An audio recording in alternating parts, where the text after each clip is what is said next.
Everyone is a super genius in their own form. One of the ways of discovering that is go to your pet peeves. What drives you nuts? Because the very things that serve as roadblocks at one point in our lives, right training and strength, will be stepping stones in others. I think a lot of times stress is actually invoked from imposter syndrome. I had a fleet of about a dozen trucks and about 20 employees. And for the next 2 years, we had a 0% turnover. One daily habit that keeps you grounded.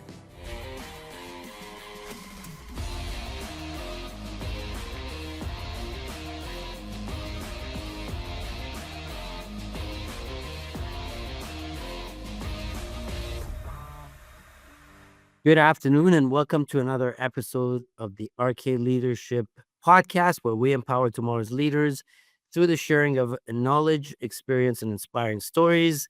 I'm your host, Rob Kamranpoor, and today we have a very special guest, Sunjay Nath. He's a Hall of Fame speaker and author of the 10-80-10 book, which we'll get into a little later on in the podcast. But before we start, I want to take this opportunity to thank you so much, Sunjay, for joining me in the audience today. And we're looking forward to having you on the RK Leadership Podcast. Well, thank you very much. And you're kind of presumptuous to say thank you, because at the end of this, you may kind of put your hands in your head. But what were we thinking of inviting that guy on? So hopefully we won't disappoint. We'll have some fun, share some knowledge, and maybe even be entertaining. Absolutely. No, I know with your background, there will be nothing that will be disappointing. So why don't we jump right in, Sanjay? Why don't you start by telling us your story and how you got to where you are today? Okay. I have a degree in mathematical engineering. I have an MBA. I'm actually currently doing my doctorate, and everyone knows that engineers are well-spoken, social, emotional creatures, and they should all become professional speakers. So there, did I fill it in? Are we good? No. So what actually happened was, while doing my undergrad, I was asked to speak at an event. It was a student leadership event, and I went and spoke there. And there was someone in the audience that said, "That was really good. Will you come here and do this?" And I went and did that. And someone in that audience said, "Hey, that was good. Come here and do this." And I went and did that. And that audience, and it just snowballed. And 30 years later and 2,000 audiences later, the phone still rings, the email still dings, and people don't learn from their mistakes, and they bring me back. Awesome. Thank you. Thank you for sharing that with us. And I'm sure, there's a lot more to uncover, in between those times. But, we'll talk about it as we get into some of these questions and conversations. So you started your international speaking career at the age of 19 before you could even rent a car. What gave you the courage to step in a room full of leaders at such a young age?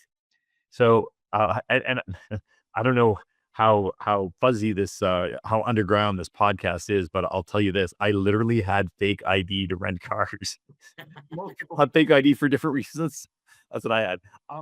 So at that age, I've been doing this for 30 years, and back then, the only group I had credibility with was students. So when I was in front of the leaders, it was all high school students, and then college, universities, and grade schools, that sort of thing. And then after doing this for about 10, 15 years, I got a call from a kid. I call him a kid because relative to me, it was a kid. And he said, "Sanjay, I have your business card from 8 years ago when I was going through orientation week. I now work for this major bank. What can you do for the banks?"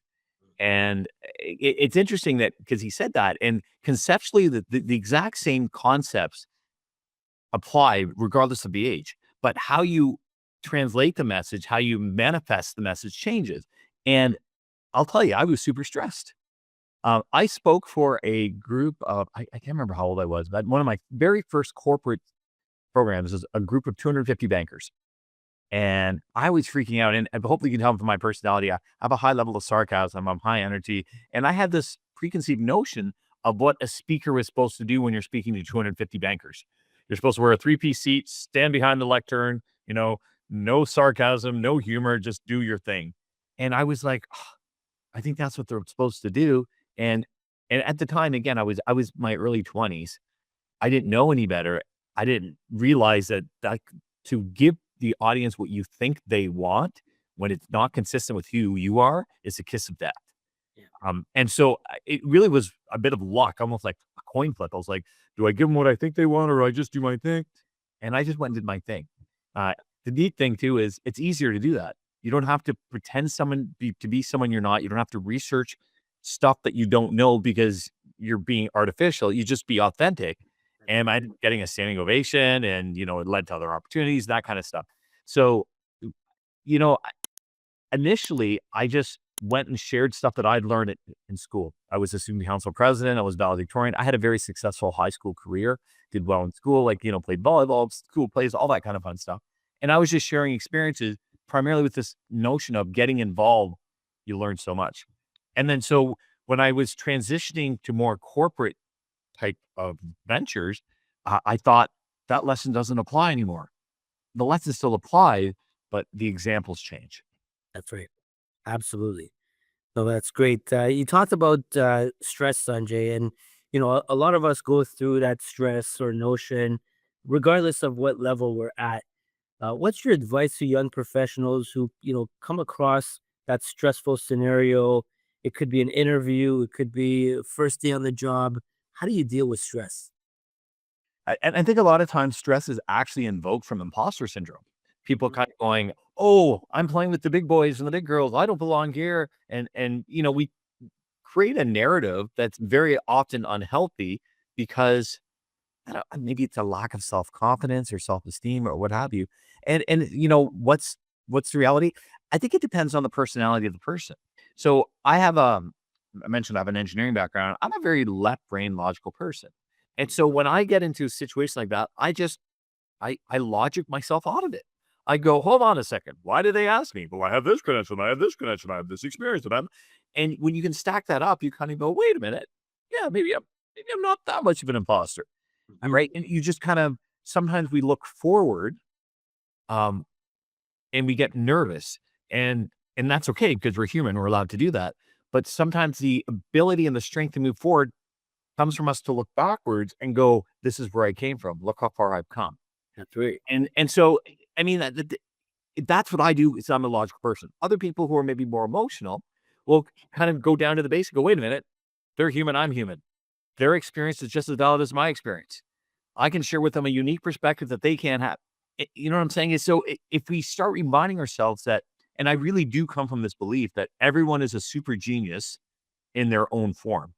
Even the kid at school who maybe didn't do well in math might be a genius at running parties. Mm. You live in a society that basically says if you excel in one of a dozen areas, we consider you to be smart. But if you're really good with your hands, or you're very social, or you're very empathetic, we don't go, they're an empathetic genius. We go, "Oh, they're a people person." And for whatever reason, that seems to be a more diminishing thing. But a people person is a form of genius. A car mechanic who can finish things, is a genius. So someone who can come and do repairs to your house and make it look amazing is another form of genius. So are doctors, so are lawyers, so are everyone else. So when you remember that everyone's a genius and you can kind of remind yourself the genius you're bringing to the audience, it's empowering, and it allows you to be human. And that, by the way, I think that's one of the most valuable things of COVID-19. Mm. One of the biggest lessons is I think it allowed us to be human, especially when we came to things like Zoom calls, right? We used to put on this artificial, and a lot of people still do, but we put on this artificial facade of how I'm a professional. And then all of a sudden, during COVID-19, your 3-year-old comes in swinging their diaper naked, or the cat walks across the keyboard. And before we would have been mortified, and now everyone in the audience laughs and goes, "Yeah, same thing happened to me last week." Yeah. And it allowed us to be more human. And I think when we do that, we have that perspective of, I'm human. I have good days, I have bad days. I'm gonna mess up and I'm gonna hit home runs. And I own both sides of that. It allows you to move forward, and it gives you that self-confidence to just to be authentic as to who you are. That's right. No, I love that. I love that example you use, and I think a you got to believe in yourself and celebrate yourself. That's very important. But also the fact that we're all humans at the end of the day, right? That's all that matters. We're humans. We can make mistakes. We can have a good day, bad day. And I love the fact that you also stated that we're a genius in our own way, and it's for us to figure that out. Yep. And I think that's so Yeah. important. By the way, and if I can tangent slightly, Yeah. sometimes people ask, "Well, I don't know my genius." Um, and it's a question I'm often asked when I'm presenting. And one of the things I'll say to people is one of the ways of discovering that is go to your pet peeves. Mm, What drives you nuts? Because, for example, if you're at the subway and you're standing with your buddy and your buddy starts complaining about the grammatical errors on the poster, yeah. right? And you didn't notice this, but it just shows the reason it bugs them is they assume everyone has that talent to be able to do copy for an ad, or why would they use this pronoun and not that one? Or you go to your friend at a party and they're like, why did they put the chips by the door? It impedes the flow of conversation. If they put them over, the reason we get bugged about things is we just assume everyone has that understanding. It's common sense in them, but it isn't. So if you want to start discovering your genius, what drives you nuts is is a partial pathway to helping you discover that. Amazing. I can definitely tell you've got some engineering in you. So, you talked about engineering, so it's a great segue to that. It's you went from engineering to being a professional speaker, which is quite the leap. How has your engineering background been able to shape your approach, uh, the way you approach leadership and performance? So again, it's not the right way. It is a way, and it's always has to do with being consistent and authentic with who you are. So I mentioned that I am a left brain person. I like logic. I love spreadsheets. I love metrics. I like numbers. And so if you can quantify things, it is also, I mean, engineering gives you a certain way of thinking. It's very process oriented. It's very rigorous. You have a system of doing things. And so that's kind of the way I'd lean into it. It doesn't mean it's better or worse, but there are people who are more emotional leaders. And that is a different form of it. I don't get it.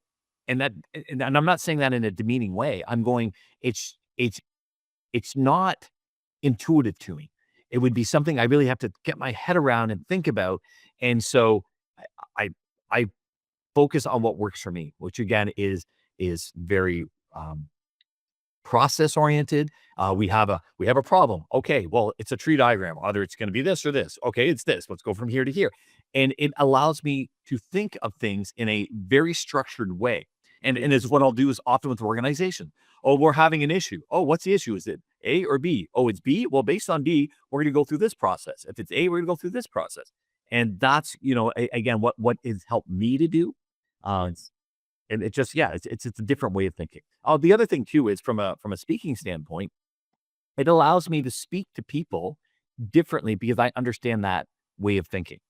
In fact, I just got off a call with a client earlier today. I'm emceeing an event in Halifax for a bunch of engineers, and this is not the first time people have hired me Mm, because of an engineering background. I'm not doing anything technical. In fact, I actually did an event one time and they said, "We hired you because you have an engineering background and we figured you knew how to say the words properly." There, so there were like some technical terms and stuff. And I was like, all right, that's what it takes.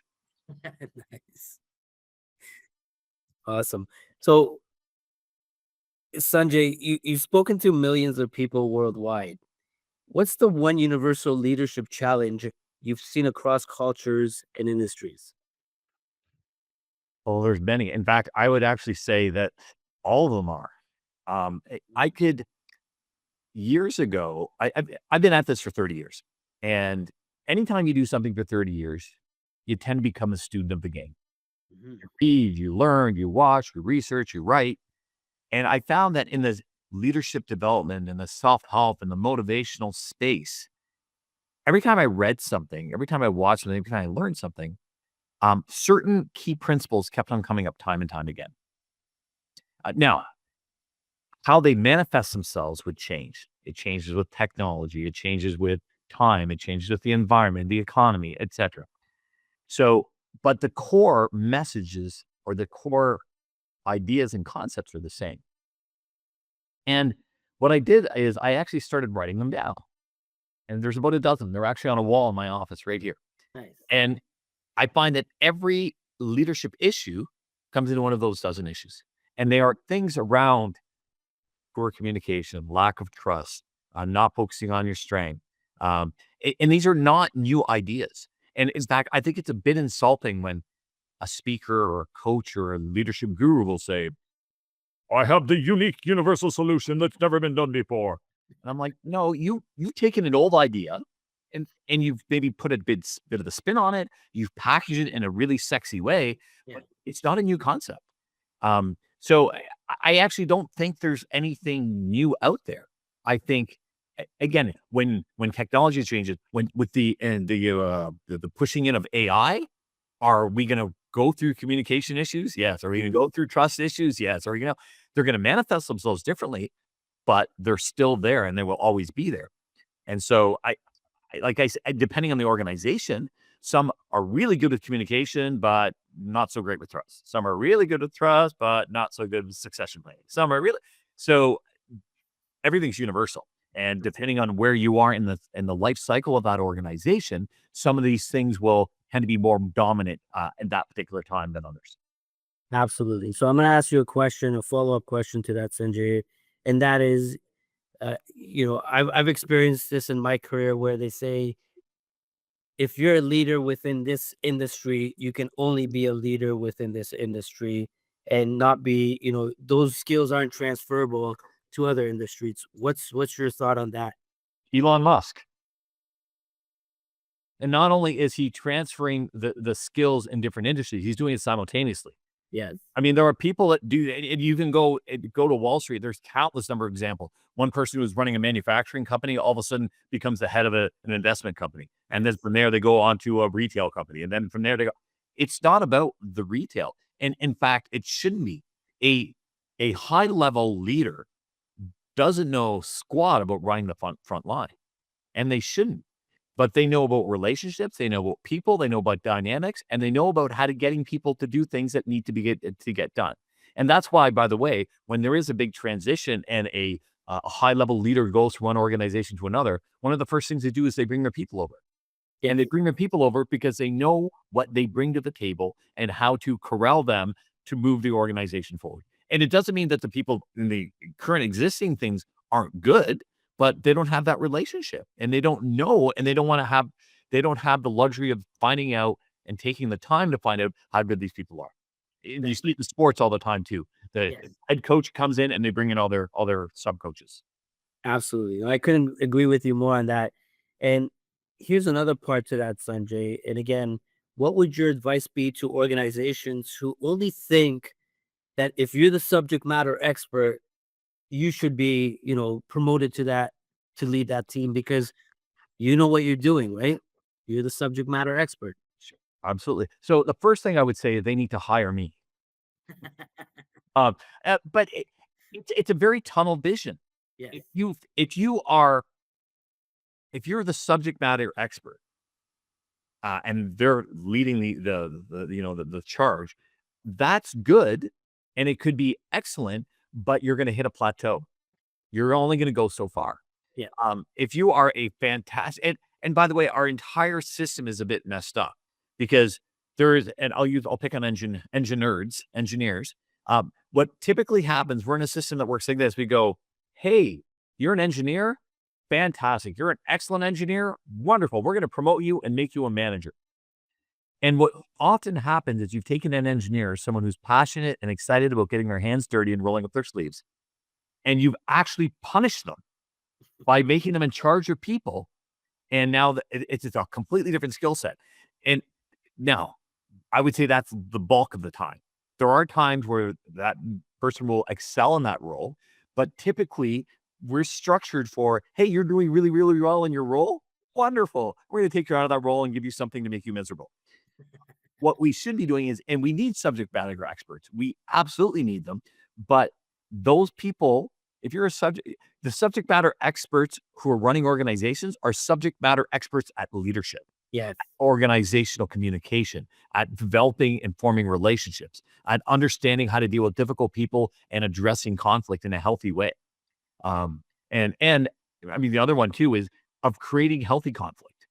If you are a strong leader in your organization, if you're the bigwig, you should have your direct reports being comfortable enough to tell you you're an idiot and you should go to hell. And here's why, in a respectful way, so that you can have an open dialogue, an open conversation so that they can go, I never thought of it that way. And it's not about ego. It's about what's best for us as a team, what's best for us as an organization. That's right. That's what the subject expert is. It's not the ability to create and program and make widgets. It's about relationships and people. I love it. I love it. I couldn't agree with you more. Well, You you know, told me what to say, so yeah.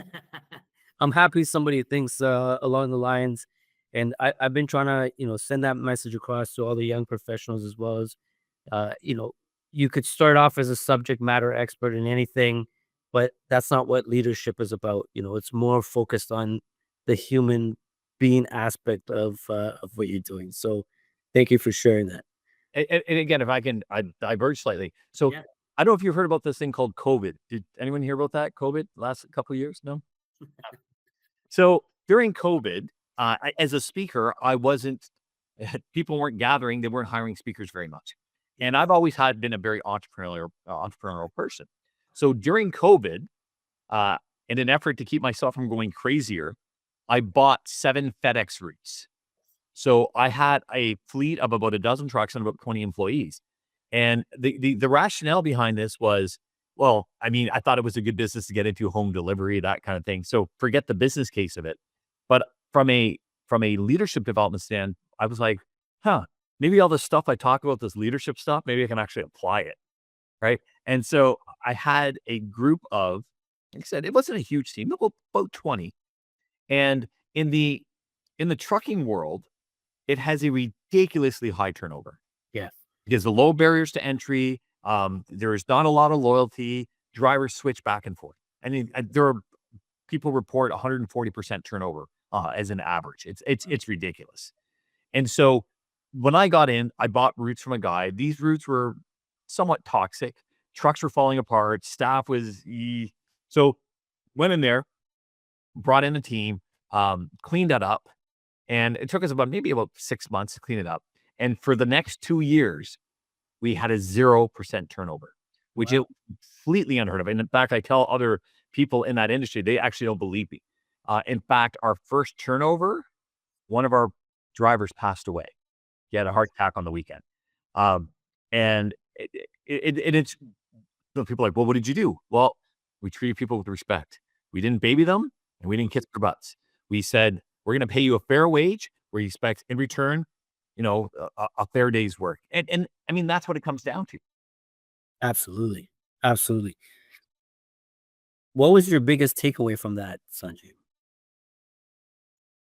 Oh, there were a lot of takeaways. I mean, again, from a leadership standpoint, the stuff works.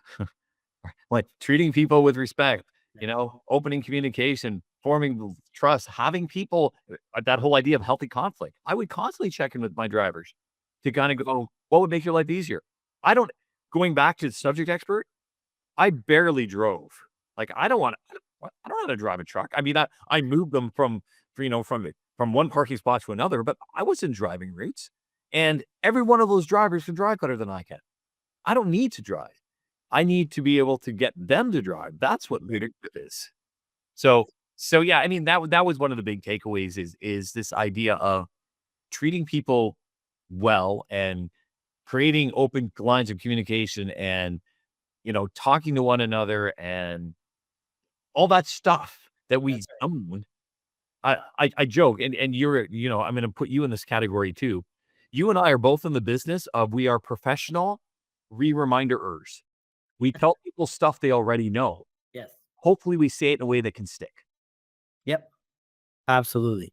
And again, you talked about getting into a leadership role that you hadn't done before, leading people. What did you learn about yourself? Oh, again, long list. There was a um a propensity for me to sometimes want to micromanage. Mhm. I can do it better. I can jump in and do this. I can, and sometimes it's like, no, back off. You know, and letting people fail in a Yes. controlled environment is sometimes the best thing you can possibly do. And even if you take it out of the business context, I have 3 sons. And it's a philosophy I've had for years. I'm a single dad of 3 kids. Philosophy I've had for years, I say, plug up the electrical outlets, give them a helmet, and let them break their leg. And it's some of the best learning that could possibly go on. Hopefully not to break their leg, but absolutely. I couldn't agree with you more. We got to be okay with people failing and let them learn the lessons and not repeat it again. If you write a test and you get 16 out of 20 on the test, guess what are the first 4 questions you're going to go look at?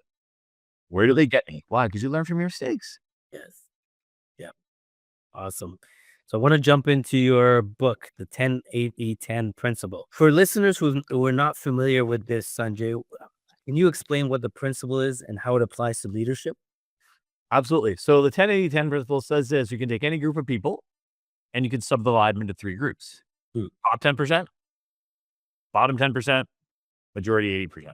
Okay. The top 10 by the definition, they want to be there. The bottom 10 has to be there. And the majority 80 follows whichever group is more empowered. Yeah. Every group has more social influence and accolades will shift up, the majority 80 or shifting down. So where does this play out? If you've ever been to a live performance, a speaker, a theater, a movie, and you ended up giving a standing ovation to something you feel didn't deserve a standing ovation, that's the 10-80-10 principle at work. Let me explain. You're sitting there, you're watching the play, you happen to be sitting next to the lead role's mother. The play finishes. She is up on her feet, hooting and hollering, "Oh, that's my baby. Oh," she's throwing roses. "Oh, I know." She's losing her mind. She's what we call top 10. She's empowered. She's excited. You look around the room, other people are standing up, clapping, and out of social convention, out of politeness, whatever, you end up standing. It was okay, whatever. You stand up. The top 10 got empowered. You, as a majority 80, tended to follow the top 10, the majority. The empowered, the top 10 empowered. On the flip side, if you've ever been to a presentation that was bad, like really bad, delivery sucks, content is horrible, it's like you're feeling embarrassment for the presenter. Yes. You look around the room and everyone's on their phone or in a side conversation. And then the next thing you know, you're checking your email, right? There's an example of the bottom 10 getting empowered, the majority 80 following them. And that's sort of high level. I don't want to go too much into the nuances, but how does it apply? Basically, the punchline is this: if you're a leader and you're trying to get something done, you find out who your top 10 advocates, you empower them, they create an army for you, and you're going to move forward. Versus the typical response is, "Oh, the bottom 10 people opposing me, I'm going to convert them and win them over." And you won't. They will suck your life out of you and your resources before they ever convert. And you've wasted all the time with the bottom 10 instead of making a difference with the top 10 and the majority 80. So that's very interesting. I agree with a lot of that concept. So I want to talk about the bottom 10 you just spoke about. So you said we can't convert them. This is where the challenge kicks in, Sanjay. Again, as a leader, you look at them and say, okay, we just put you off on the side. You're doing what you're doing, status quo. We try to change you and give you some goals, et cetera, et cetera. Do we performance manage you because, you're not doing what you should be doing? And with those bottom 10, isn't there a risk for them to become toxic and in turn poison the environment? So yes, yes, yes, and yes. um, as with the case with almost all leadership ideas, it's fuzzy. There's not a black and white. And again, I didn't go into too much of the nuances, but now you're leading me down there. So this is how the idea works: is the punchline is you empower the top 10. The top 10 attracts the majority 80. Yes. You hit that critical mass, your top 10 plus your majority 80. The bottom 10 does one of two things. Either they go, "Hey, wait for me," and they run after the group, or they go, "What the heck is this? I'm out of here," and they leave, and you get natural attrition. So my language, what I say is I actually have a formula and break it down and stuff. I say before you empower the top 10, you need to neutralize the bottom 10. I mean, to neutralize the bottom 10, you must put the minimal amount of time, energy, attention, thought, and resources. I'm going to say that one more time. The minimal amount of time, energy, attention, thought, so it no longer draws resources. This is not about fixing it. Yeah. This is not about converting your biggest enemy into your biggest fan, because it's not going to happen. But sometimes it means you ignore them. Sometimes it means you fire them. Sometimes it means you train them. Yeah. Sometimes it means you couple them and give them a buddy system for someone who's going to mentor them. But what it doesn't mean is you drop everything and chase them to try to fix them because you don't even know why don't want to be fixed. You know what I'm saying? It's a deeper story. And so the example I'll often use is if I'm speaking as a presenter and there's a guy in the back corner not paying attention to me. Okay. Now, what does not paying attention mean? It can mean a bunch of things to a bunch of people. But if he's just on his phone quietly texting away, I'm going to leave it. Why? Because I don't know why he's on his phone. For all I know, his daughter is pregnant and he's waiting to get the call to go take her to the hospital. Yes. And it doesn't matter what I say or do, no matter how I bribe him, no matter how good I am from stage, I'm not winning him over. That's just a function of circumstances. That's right. Now, if that same dude has his laptop open, watching YouTube videos at full blast, elbowing his neighbors, going, "Hey, the guy on the stage sucks. This is way funnier. Check this out. This is great. Come on." Then how I neutralize that is going to be very different. Because maybe what I do is I give the audience an exercise. I walk over to the guy and I go, "Look at dude, shut up or leave or whatever." Or I kick him out. There are different ways of dealing with it. How do you deal with it? Well, experience comes into play. Yes. More often than not, by default, if I'm making a very blanket generic guess, by highest probability, keep in mind, I'm an engineer, I like numbers. Now, highest probability could be 51%, which still means about half the time you're wrong. But neutralizing, more often than not, is effectively done by ignoring. Um, Again, if I can give you an example, let's go back to COVID. Yep. During COVID, I had a lot of people ask me, how does this apply to COVID vaccinations? And again, without getting into too much in the nuances, I'm not saying what top 10 and bottom 10 mean, because if you're an anti-vaxxer, top 10 means people who aren't vaxxed, and bottom 10 mean people who are vaxxed. And if you're a health clinic, top 10 people who are vaxxed, and bottom 10 means people who aren't vaxxed. So I'm not judging what it is. I'm just saying here is the framework and the of how to apply and get people engaged and win them over. So generally speaking, the questions that were coming from clinics. How do we get more people vaccinated? Okay, so I'm putting in that perspective. I'm not saying it's right or wrong. I'm not trying to be political, saying do this or don't do this. I don't. You decide. But from that perspective, top 10 people are people who are getting vaccinated, and they're like, well, the bottom 10 people they're complaining. They're saying their neighbor got vaccinated and their dog got COVID, and they're blaming it, right? And I was like, so what you want to do is neutralize it. The worst thing you can do is engage with them.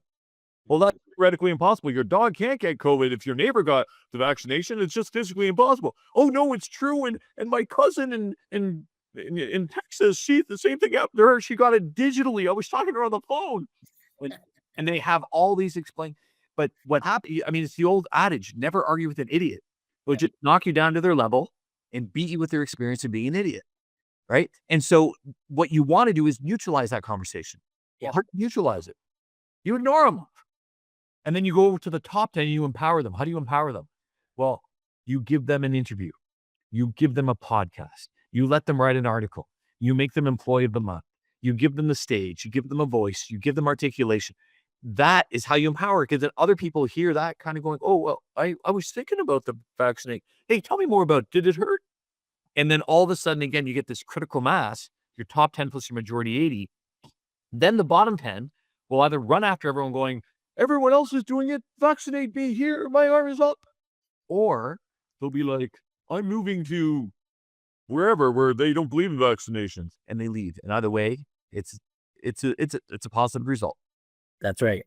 That's right. So that's a great way to put it. And I love how you keep using the COVID analogy and the examples. So thank you for doing that. Sunjay, I want to talk about culture, stress, and performance. And you've helped organization manage culture shift, reduce stress, and lower turnover. What's the biggest mistake leaders make when they try to fix a culture? Focus on the bottom 10. They try to fix the bottom. They see, I'm explaining that when you put your time, energy, attention, and thought into something, the majority 80 follows. Yeah. So if you put your time, energy, attention, and thought into into trying to fix the bottom 10, guess what you do? You get the majority 80 following the bottom 10. That's right. That's why you want to neutralize them. Now, I'm not saying you, again, ignore them. Yes, sometimes you get away with that, but sometimes you need a little more than that. Sometimes you got to give them a little something to shut them up. You have to give them a lollipop. Okay. Then you go over to the top 10 and you spend all your time, energy, attention there. So that's the biggest mistake I see people making. They figure if I can fix the bottom 10, I can fix everyone. But it's not that clean. And in order to fix them, first of all, they don't think they're broken. Yes. And if you go back to my example about the guy whose daughter is pregnant and he's on the phone, you're not getting him off the phone. It doesn't matter what it is. So if someone has an unhappy family life and they come in grumpy every day into work and you giving him pom-poms and taking him to the game to cheer, you're building it up on a false construct and it's unstable. So what you want to do is you want to create the environment such that people are very clear as to what the expectation is. And if they don't like it, they'll leave. One of the best ways to have a weed-free grass is, you put pesticides, you weed, yeah, yeah. But it's by having healthy grass that chokes out the weeds. Mm. So one of the best ways of having a good culture is you have it be police enforced, like self-enforced within the organization. So when someone starts acting like a jerk, it's the other people going, man, that's not how we do it around here. We work for our competitors. That's how they do it. That's right. That's right. So, having said that, how do you deal with big organizations and culture change? Because again, if you're new to an organization or you're trying to lead a bigger organization, it's very tough to be able to, change a culture in a larger organization. Again, where would you start, or what would your message be to the top leaders, or a new leader for that matter? And how do you make those changes? Again, I heard you talk about the the the bottom 10, but again, let's look at a bigger organization. Is that the same method you use in a bigger organization as well? Absolutely. Absolutely. Now, sometimes you have subsets of it. So Mm. if a new leader is hesitant, I would say, look at, let's take a pilot. Let's pick a division and let's go. Again, I have remember, I'm a process guy. There's a structure. We start off with, there's an acronym ACT, awareness, choice, time. We start with, what are you aware of? What do you want? What's the desired result? Who are the top 10? Who are the bottom 10? We go through this whole thing. And what I would do is I'd say, okay, let's pick a division or a department or whatever, and kind of go, what's the goal for this division? And we'll kind of run it through and go, if there's success here, let's roll it out to other divisions, or let's roll it out at a higher level. And Yes. that's, I mean, it's something that came across. Um, every organization has a top 10 and a bottom 10. I don't care how successful or how unsuccessful your organizations, you have a top 10 and a bottom 10. One of the ways I'll explain it is I'll say, think of an all-star team. Yeah. All-star team has its weakest players. Now they're good, really good weak players, but they're the weaker players relative to the group. So if you have an organization, the organization has a top 10 and a bottom 10. What we're trying to do is lift it up constantly so that the bottom 10 is higher than the bottom 10 was a year ago, That's right. which is significantly higher than it was 10 years ago. You just keep going up and up and up and up and up. That's the goal. So what would I be telling a new leader? I was saying, in order to get that, it's the same thing. Emphasize time, energy, attention, and thought on the top 10. They'll attract up the majority 80. The bottom 10 will either follow or leave, stair Nice. stepping you toward your desired result. Awesome. Great message. Thank you.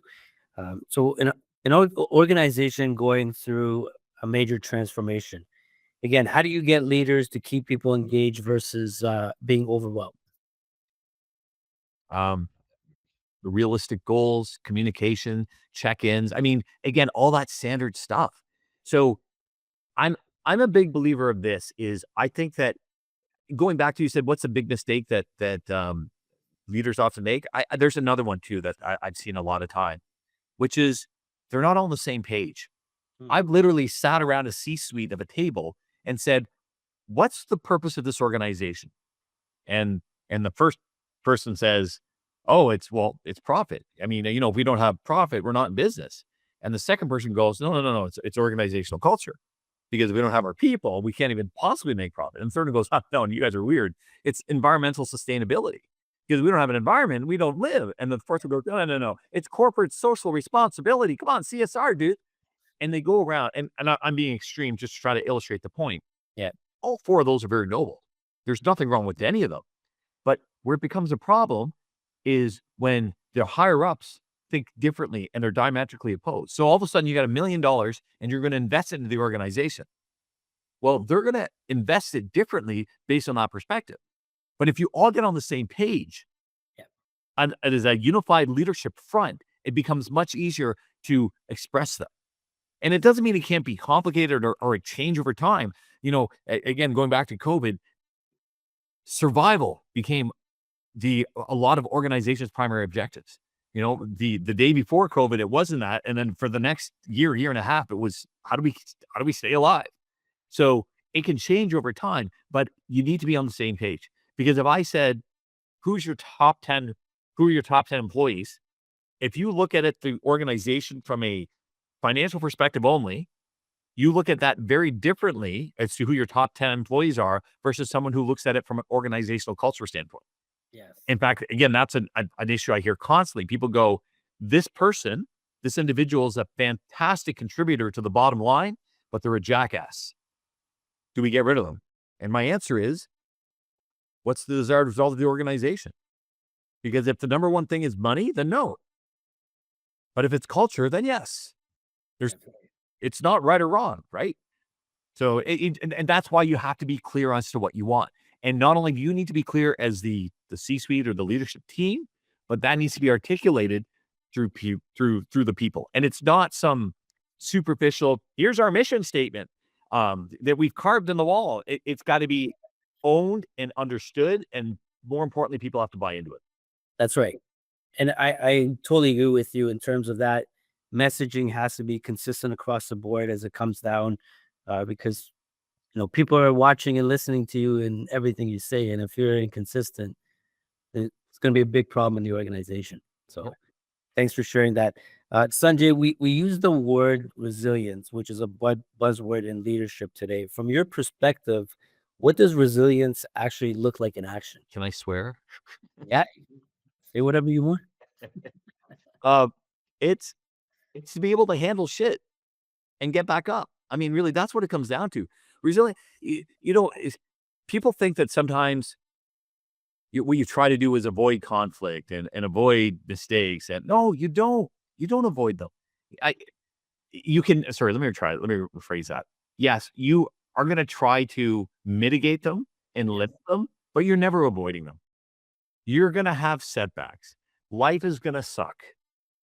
And how you deal with that in those situations is what resilience is the ability to get back up when you step down, when you fall down, when you step back, when you had a contract pulled, when you had a horrendous failure. That's not a bad thing. That is the human thing. It's not what happens to you, it's what you do about it. So yeah, resilience is all about accepting your failures and moving forward.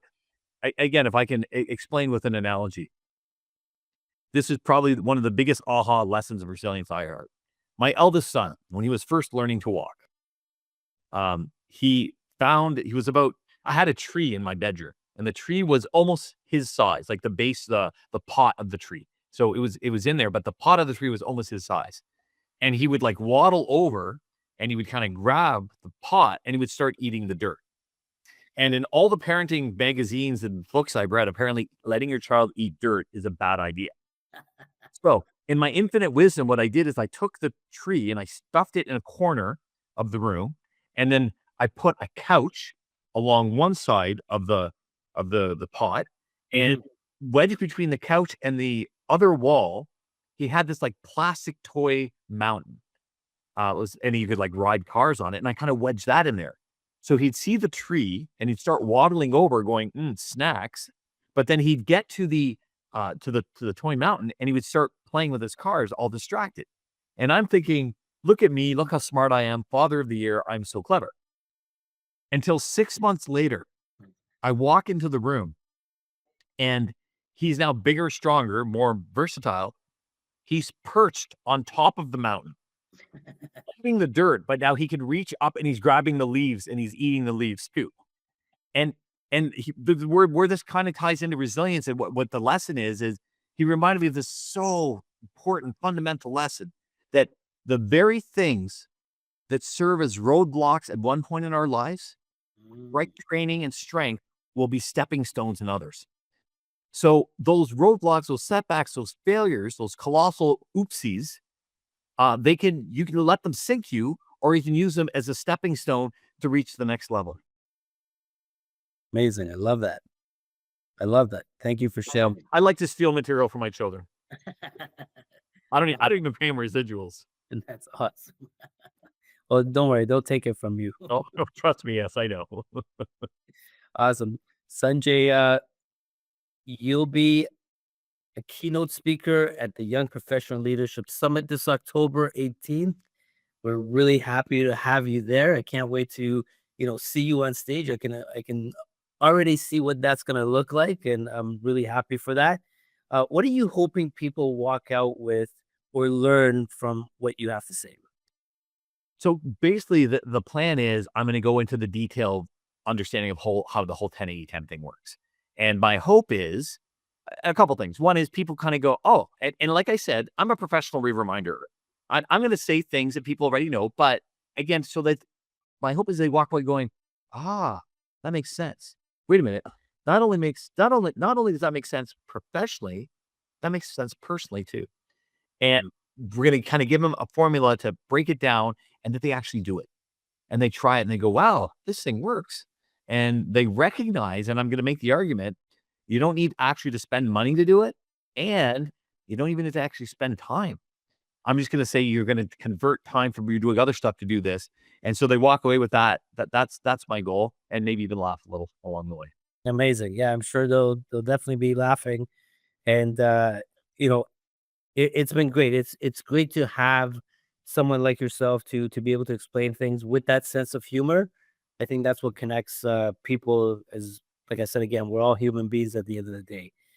So before we end this podcast, I come to my favorite segment called Rapid Fire Questions. Uh-oh. Throw some questions at you, and the first thing that you think about, just say it out loud. Water. Oh, sorry. Go ahead. All right. Favorite leadership book besides your own? The Answer. One daily habit that keeps you grounded. Waking up ridiculously early. Leader, past or present, that you love to have dinner with. Oh, geez. I'm going to say my uncle. One word people would use to describe your speaking style. Charismatic. Awesome. And last but not least, where can people find Sunjay? My website is my name, so it's www.sunjaynath.com. Always happy to hear from people. If you want to challenge something I said, you're entitled to your wrong opinion, and we can talk therapy. Amazing. Again, thank you so much, Sunjay, for being on the RK Leadership Podcast. I greatly appreciate you sharing, your knowledge and experience with the audience today. And for all those out there, if you've got any questions or comments for Sunjay, you know where to drop it. And we'll leave all of Sunjay's links below in the podcast, and we'll see you in the next one. Thanks, everybody. Thanks, Rob.